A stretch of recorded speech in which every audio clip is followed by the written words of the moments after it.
Sabi nila kung mahal mo yung isang tao, kahit anong mangyari, ikaw ay mananatili sa kanyang tabi. Pero paano kung nagmamahal ka nga at nagiging loyal ka nga, pero siya ay hindi naman? Kaya mo pa rin ba siyang ipaglaban?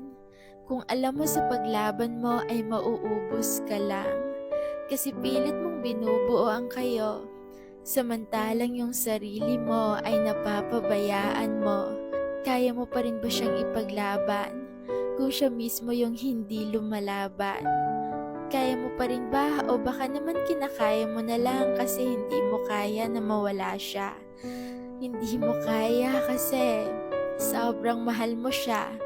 Tama ako, no? Hindi mo kaya kaya nagsistay ka pa rin sa kanya. Pero hanggang kailan ka magiging ganyan? Hanggang kailan ka masasaktan? At hanggang kailan mo hahayaan na yung puso mo ay palaging sugatan? Pakiusap, never settle for less because you deserves the best at may worth ka.